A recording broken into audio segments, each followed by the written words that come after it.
Assalamualaikum warahmatullahi taala wabarakatuh dan salam sejahtera. Macam yang telah saya janjikan dalam video yang lepas, kalau ada orang komen nak, saya akan bincangkan apakah hubungan antara Kaito Kid dan juga Profesor Agasa. Dan dalam video ini juga saya ingin kongsikan komen yang orang tanya dekat video yang saya dah buat, iaitu anime review Magic Kaito 1412 yang saya dah bagi rating 9.9. Mana lagi hilang 0.1. So kalau korang nak tahu, stay tune sampai hujung video ni.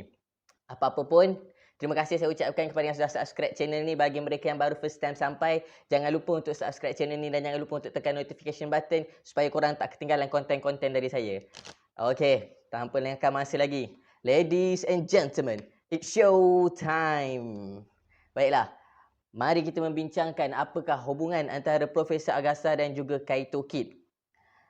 Baiklah, untuk membincangkan apakah hubungan antara Profesor Agasa dan juga Kaito Kid, kita mestilah merujuk kepada anime Magic Kaito 1412 pada episod kedua, di mana dalam episod ini Kaito Kid ketika ditunjukkan ataupun diberikan barang-barang dia punya equipment oleh Ji-chan ataupun Konosuke Ji, dia telah bertanya kepada Konosuke Ji, "Konosuke Ji, semua barang ni Ji-chan ke yang siapkan? Sebab barang-barang ni semua barang-barang yang hebat lah," dia kata, berguna untuk misi dia. Dalam episod tu, di mana pada permulaannya dia telah ditelefon oleh Snake. Snake ni merupakan salah seorang daripada organisasi rahsia yang dia yakin telah pun melakukan sesuatu terhadap ayahnya, iaitu Kurobatoichi, terhadap peristiwa yang berlaku 8 tahun yang lepas.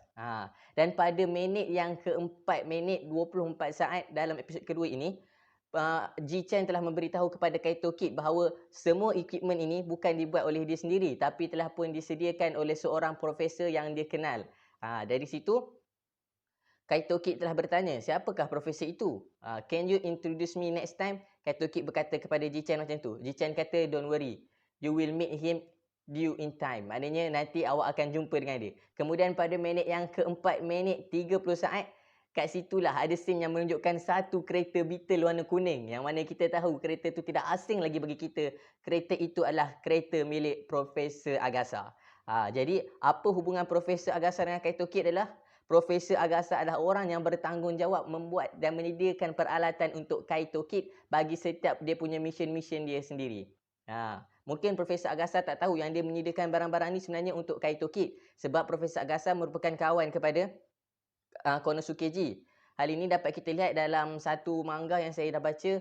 Ada masa tu Conan kata dekat Profesor Agasa, dia kata, "Profesor Agasa, jom kita naik Profesor Agasa punya kereta." Kemudian Profesor Agasa kata, "Saya dah bagi pinjam kereta saya dekat seorang kawan bartender saya," yang mana bartender itu merupakan Konosuke Ji. Dan Konosuke Ji kata merupakan bahawa peralatan ini sendiri disediakan oleh a professor that I acquainted with. Acquainted ni merujuk kepada slightly know. Slightly know ni maknanya seorang yang dikenal lah. Tapi pada saya, Konosuke Ji mengatakan tersebut sebagai tanda rendah diri. Sebab apa? Kalau dia setakat mengenali orang tu, kalau dia tak rapat, takkan Profesor Agasa sanggup untuk menyediakan peralatan-peralatan yang hebat untuk dia. Kita tahu kan, Profesor Agasa ni seorang yang boleh menghasilkan peralatan yang sangat-sangat hebat. Contohnya seperti bowtie, voice changer milik Detektif Conan, ataupun kasut yang boleh sepak bola dengan kuat tu, ataupun tali pinggang Detektif Conan sendiri, ataupun jam yang digunakan oleh Detektif Conan untuk menyelesaikan kes dengan tembak Kogoro Maori, sehingga Kogoro Maori mendapat gelaran The Sleeping Kogoro dalam menyelesaikan setiap kes. Jadi, untuk mendapat bantuan daripada Profesor Agasa untuk menghasilkan peralatan-peralatan yang hebat ini, sudah pasti Konosuke Ji rapat dengan Profesor Agasa. Jadi itulah hubungan antara Profesor Agasa dan juga Kaito Kid, iaitu seorang yang bertanggungjawab untuk menyediakan peralatan bagi Kaito Kid bagi setiap dia punya task dia ataupun dia punya tugasan-tugasan sebelum dia pergi mencari permata yang dikenali sebagai Pandora tu. Sebab itulah kalau kita tengok, selain daripada mempunyai IQ level yang setaraf dengan Conan Edogawa ataupun Shinichi Kudo, antara faktor yang menyebabkan Kaito Kid ni tak pernah kalah ataupun tak pernah ditangkap oleh Conan ataupun Shinichi Kudo adalah disebabkan dia punya equipment dan peralatan tu setaraf dengan Shinichi Kudo. Sebab apa? Sebab orang yang buat tu adalah orang yang sama, iaitu Profesor Agasa.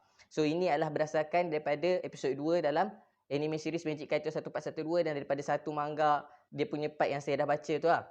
Kalau korang rasa ada pendapat yang lebih baik ataupun korang rasa idea saya ni ada kekurangan, pendapat saya ada kekurangan, jangan lupa untuk komen di bawah. Okay? Dan untuk jawapan kepada kenapa rating saya 9.9/10, 0.1 tu hilang kat mana bagi anime series Magic Kaito 1412 yang telah saya review, jawapannya adalah sebab anime ni tergantung. Sorry spoiler alert, anime ni tergantung. Macam mana anime ni tergantung apa semua? Kalau korang nak tahu, korang kena tengok daripada episod 1 sampai episod 24. Anime series Magic Kaito 1412 ni hanya ada 24 episod saja. So, layan. Terima kasih kepada yang sudi menonton video kali ni. Jangan lupa untuk like, share dan subscribe sebab saya target untuk mencapai 1k subscribe. Sebab saya target untuk mencapai 1k subscriber sebelum menjelang tahun 2021. Kepada yang dah subscribe, terima kasih. So kalau korang nak lagi, saya berfikir ataupun bercadang untuk menghasilkan video identiti ataupun watak-watak yang mengetahui identiti sebenar Kaito Kid. So kalau korang berminat untuk tahu siapakah watak yang mengetahui identiti sebenar Kaito Kid sebagai Kuroba Toichi ataupun sebagai Kuroba Kaito, komen nak di bawah. Nanti saya akan buat dalam video yang akan datang. Terima kasih guys. See you in next illusion.